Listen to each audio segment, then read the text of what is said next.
Well, hey, welcome back. Today we're going to be talking about how to find a joint venture partner. This is something I love. This is something I've been specializing in since 2010, and it works gangbusters if you're looking to scale your portfolio.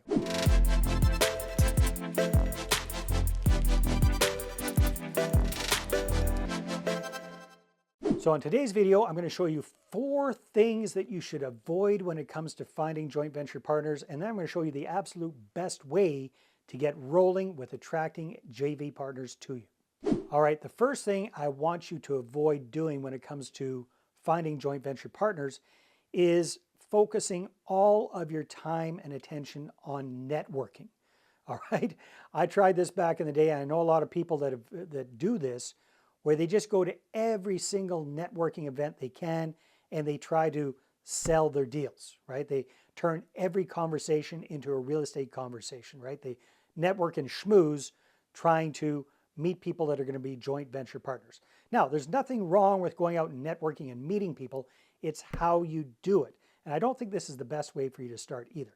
So instead of going out and just focusing all your time and effort on meeting new people, what you want to do instead is focus on your existing network of contacts to get started with. Why is this so important? Because what we found over the years is most of our clients have somewhere between $1 and $2 million of capital available to them within their existing network. They don't even need to go outside of that. So let's focus on what you got first before expanding it. Now, the second thing I want you to avoid doing is what Leonardo DiCaprio made look so fun on the Wolf of Wall Street movie, and that is cold calling people, dialing for dollars. If you remember that movie, DiCaprio made it look like so much fun. He'd just pick up the phone and he'd get people to invest tens, if not hundreds of thousands of dollars in his stock deals. All right. And a lot of people say that that's what you should be doing to raise capital for real estate. A lot of the old school real estate gurus and teachers and trainers say, hey, if you want to raise money, pick up the phone and start dialing for dollars. And I think that's a very, very bad idea for most of us. There are a few people that can do it and have done it successfully, but most regular folks like you and like myself are not, A, number one, trained on doing telephone sales, and B, don't have the intestinal fortitude to put up with all of the rejection that comes along with that. Now, here's the other reason I think dialing for dollars is a very, very bad idea. It's because it's going to turn off so many really good prospective investors. So back in the day when I was first trying to raise capital, that's what I did. I tried dialing for dollars. And I called and got rejected. That sucked. But what was worse was it was the positioning. By me picking up the phone and desperately chasing after people trying to get them to invest in my deal, it didn't matter how good the deal was. The desperation just kind of came out, right? And it just smacks of neediness. If you're calling somebody up asking for money, that just smacks of neediness. And it doesn't really matter how good your positioning is and all that kind of stuff. It puts you in a bad position. So don't dial for dollars. Now, the third thing I want you to avoid doing is kind of related to the first one, which was endless networking, but this one is turning every conversation into a real estate conversation. There's lots of real estate gurus out there that say, hey, you know what, when you're talking to people, always turn that conversation around to real estate to see if you can get them engaged, get them onto your deals. Well, okay, that kind of makes sense logically. However, here's the reality. You're going to lose a lot of friends doing that. I mean, do you know anybody like that who just kind of turns all of their conversations around to whatever it is they're focused on? I know back in the day, that's what a lot of MLM companies and network marketing companies would do, is they would train people to turn every conversation they had around to network marketing, how to sell their Wonder Group and whatnot. And it really just, does it work sometimes? Yes. But does it turn off more people than it turns on? Most definitely.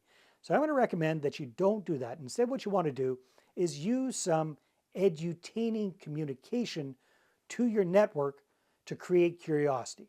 And here's what's going to happen. You send out that edutaining communication, you're going to get people saying, hey, this real estate thing that you're into, that sounds really interesting. I'd like to find out more.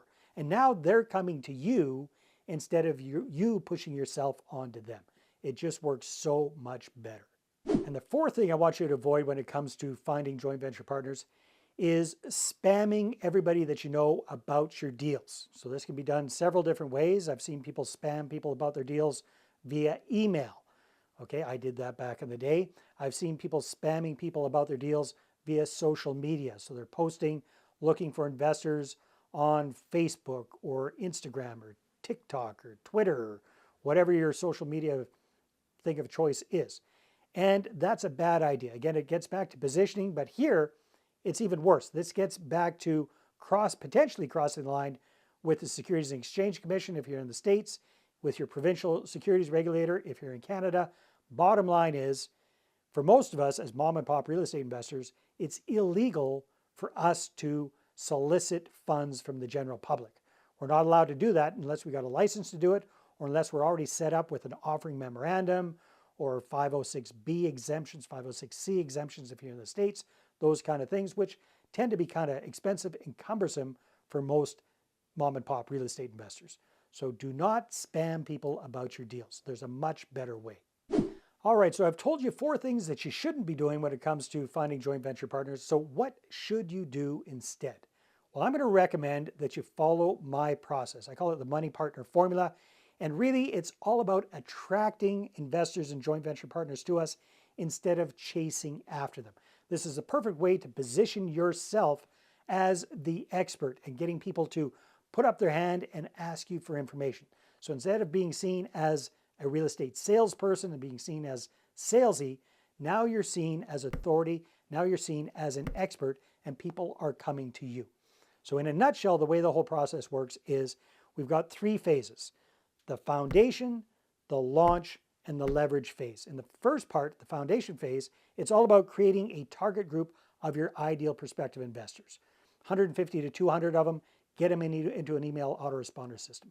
Second part is make sure that you've got a way to communicate with them with an online marketing hub, an investor-focused website. And the third thing is make sure you've got something to show them, an investor presentation. So that's the whole foundation. Then once you've got that ready to go, now you're ready to press go. We're ready to launch. What we do there, this first thing is, instead of talking all about us and our deals, we reconnect with those people on our list first on a personal level before we start talking business. And we set the stage for the marketing that comes. So once we've done that, then you get into the actual marketing. Constant and consistent edutaining communication. Get that up and rolling. Then we talk about doing our ninja strategy, getting you 15 to 20 investor meetings booked right off the get-go to really get a lot of practice with your presentation and raise the easy capital at first. All right, so that's the whole launch phase. Once you've got that going, then it's time to leverage. The way we leverage is by doing online group presentations or webinars. Then we get into making sure that we've got that constant, consistent, edutaining marketing, that communication going out week after week after week. So electronic newsletters, video logs, blog posts, webinars, all of these are great things to do. And then last but not least, we really work on positioning you as an expert and authority, building up that credibility. Because for people to invest with you, for you to attract joint venture partners, they need to know you, like you, and trust you with their money. And that's all about the trust factor. Now, here's a great example of what to do and what not to do when it comes to finding investors and joint venture partners. And Paul and John were a couple of business partners who focused on self-storage facilities. And these gentlemen had a ton of experience when it came to business and real estate investing. And they'd actually done quite well raising capital the old way. These were kind of old school kind of guys. So they were accustomed to going out and networking and schmoozing and turning every conversation into a real estate conversation. And they spent a lot of time doing this to raise the capital to build up their portfolio. And quite frankly, they heard about what I do and this different process. And they came to me and they said, Dave, you know what? We're sick and tired of chasing after money. Is there a way to get the capital coming to us? Is there a way to get investors coming to us instead of us always having to chase after them? So we applied and we implemented our system into their business, and very, very quickly they raised $1 million for their next self-storage facility, and they just kept rolling after that. In fact, they got to the point very quickly where they had a very good portfolio of self-storage facilities, which they bundled up, they sold it to a REIT, and they have retired and run off to the sunset. So can this work? It works very, very well. Now, speaking of attracting joint venture partners and finding joint venture partners, I've got a great resource for you. It's my book. It's called The Money Partner Formula. In it, I go through exactly step by step what to do to follow that whole process that I just explained to you a few minutes ago. And the great news is you can get the book for free. You can click on the link in the description below or go to investorattractionbook.com. Get your copy today.